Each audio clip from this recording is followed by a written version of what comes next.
क्या वाकई में रविंद्र सिंह भाटी ओरण को बचा पाएंगे? ये सवाल अभी भी वही का वही है जहां पहले था।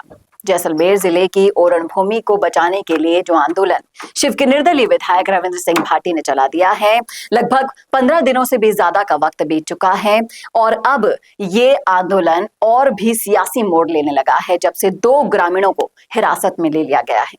विधायक भाटी का कहना है कि जिस तरीके से लोगों के साथ पुलिस द्वारा व्यवहार किया जा रहा है वो सही नहीं है और इस घटना के बाद पुलिस ने एसपी के निर्देश पर भाटी के खिलाफ जो राजकाज में बाधा डालने का केस दर्ज कर दिया, वो भी सुर्खियों में बना हुआ है। आपको बता दूं कि बैया गांव के रोहिडाला राय ओरण क्षेत्र में अडानी सोलर कंपनी अपने सोलर प्लांट की शुरुआत करना चाहती है।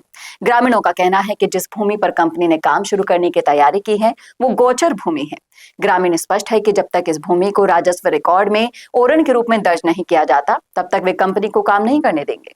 इस मुद्दे पर विधायक भाटी ने जिला कलेक्टर कार्यालय तक पहुंचकर बातचीत भी की, लेकिन कोई ठोस नतीजा नहीं निकला और उसके बाद से वो वहां पर धरने पर बैठे हैं, आंदोलन करना चाह रहे हैं और लगभग पूरे गांव का सपोर्ट उन्हें मिल रहा है। भाटी का कहना है कि बॉर्डर जिलों जैसलमेर, बाड़मेर और बीकानेर में कई सोलर प्लांट स्थापित हैं, लेकिन फिर भी यहाँ के लोगों को पर्याप्त बिजली नहीं मिलती। उन्होंने तंज भी कसा कि यहाँ दिया तले तो अंधेरा है। इसके अलावा उनका आरोप भी है कि जैसलमेर के कुछ अधिकारी अडानी कंपनी से जुड़े हैं और उनके पक्ष में काम कर रहे हैं। भले इससे स्थानीय लोगों का नुकसान कितना हो, इसकी किसी को भी परवाह नहीं है। आपको बता दें कि थोड़े दिनों पहले एक और मामला आया था कि भाटी की गिरफ्तारी की जो खबर आई थी, उस मामले में भी उन्हें अब बेल मिल गई है। उन पर महामारी और आपदा प्रबंधन अधिनियम के तहत एक मामला दर्ज था और पुलिस ने उनके खिलाफ गिरफ्तारी वारंट जारी किया था। हालांकि उन्होंने कोर्ट में एक भी अपनी हाजिरी नहीं दी थी और इसके खिलाफ ये मामला पूरा था। और जिस तरीके से इस मामले में अभी भी जो अपडेट आई है वो ये है कि उन्हें बेल बॉन्ड मिल चुका है। आपको बता दें कि रविंद्र सिंह भाटी और उनसे जुड़े हुए विवाद आए दिन सुर्खियों में बने रहते हैं और जिस तरीके से जैसलमेर में उन्होंने आंदोलन छेड़ा है वो भी एक राजनीतिक बहस का सब्जेक्ट बन गया है। जिस तरीके से पक्षपात पूर्ण रवैये पर वो सवाल उठा रहे हैं, कैसे सत्ता, उद्योग और स्थानीय प्रतिनिधि के बीच टकराव से राजनीतिक और सामाजिक ताना बाना बनता है, वो भी देखने वाली बात है। और जिस तरीके से जैसे ही आजकल आप देख रहे होंगे कि चाहे से वो हनुमान बेनीवाल हो, रविंद्र सिंह भाटी हो या फिर हो नरेश मीणा, सब के सब प्रशासन से आड़े हाथों लिए रहते हैं, 2-2 हाथ करने के लिए उतारू रहते हैं। और जिस तरीके से तेवर नरेश मीणा ने दिखाए वही तेवर हनुमान बेनीवाल ने भी अनीता चौधरी मामले में दिखा दिए और वही तेवर कहीं ना कहीं रविंद्र सिंह भाटी भी अब जैसलमेर ओरण मामले में दिखा रहे हैं।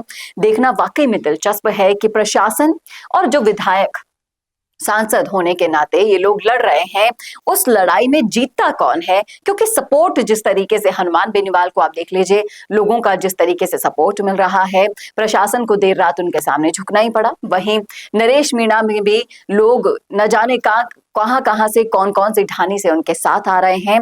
वहीं रविंद्र सिंह भाटी ऐसे नेता हैं जो अगर एक बार ठान लेते हैं कुछ करने की तो वो करके ही मानते हैं। हालांकि अब ये वक्त कब इनके हिसाब का हो पाएगा ये तो आने वाला वक्त ही बता पाएगा। ओरण को ये बचा पाएंगे या नहीं, किस तरीके से समझौता होगा या नहीं, क्योंकि इनकी इस मांग ने समाज के साथ साथ पूरी की पूरी राजस्थान की राजनीति में एक अलग ही हलचल मचा दी है। सरकार के सामने कई सारी परेशानियां खड़ी कर दी हैं। अब किस तरीके से सामंजस्य बिठा पाएंगे विधायक रविंद्र सिंह भाटी और सरकार अपनी इन मांगों के बीच में, देखना वाकई में दिलचस्प होगा।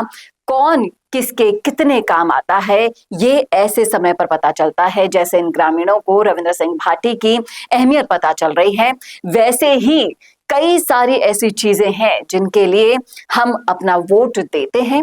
और अब देखना वाकई में दिलचस्प होगा कि ओरण को किस तरीके से रविंद्र सिंह भाटी बचा पाते हैं। हालांकि प्रशासनिक जो गतिरोध हैं इनके रास्ते में भले ही आएंगे, आना शुरू भी हो गए हैं। जिस तरीके से इन पे मुकदमा दर्ज हो गया है, एसएचओ ने इनके खिलाफ मुकदमा दर्ज कर दिया है, लेकिन इसके बाद भी भाटी रुकेंगे तो नहीं, थमेंगे नहीं। और जिस तरीके से वो ठान कर बैठे हैं कि जेल में भले ही बैठ जाऊंगा लेकिन ओरण को कुछ भी नहीं होने दूंगा, ऐसी सोच इन्होंने रख ली है, तो मुझे नहीं लगता कि ये रुकने वाले हैं। आपकी क्या राय है, आपका क्या सोचना है? आपको भी क्या लगता है कि तमाम सारे संघर्षों के बावजूद भी भाटी ही वो शख्स है जो ओरण को बचा पाएंगे? क्या है, रखिएगा अपनी राय कमेंट बॉक्स में। कैसा लगा वीडियो ये बताना ना भूलेगा, और ऐसे ही और वीडियोस के लिए देखते रहिए संवाद भारत का, भारत के लिए। नमस्कार। पॉडकास्ट सेटअप्स तो मिल रहे हैं लेकिन एंकर नहीं है। पॉडकास्ट सेटअप और एंकर मिल गया तो एडिटिंग नहीं है। पॉडकास्ट सेटअप भी मिल गया, एंकर भी मिल गया और एडिटिंग भी मिल गई, लेकिन उसे अपलोड करने के लिए अच्छे व्यूअरशिप वाला चैनल नहीं है। और अगर वो सब भी मिल गया तो पॉडकास्ट को अच्छे एसईओ के साथ अपलोड करने का डिजिटल सपोर्ट नहीं है। और अगर ये सारी चीजें एक साथ मिल रही हैं तो प्राइस बहुत ज्यादा हाई है।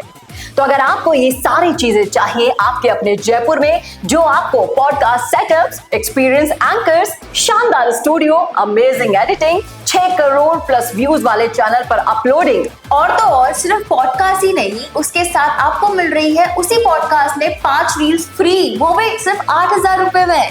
और ये सब कुछ मिल रहा है आपको सिर्फ और सिर्फ मिशी मीडिया सॉल्यूशंस में। तो सोच क्या रहे हैं? अगर आप भी चाहते हैं पॉडकास्ट के जरिए पूरे सोशल मीडिया पर छाना, तो अभी कॉन्टैक्ट कीजिए स्क्रीन पर दिए गए नंबर पर।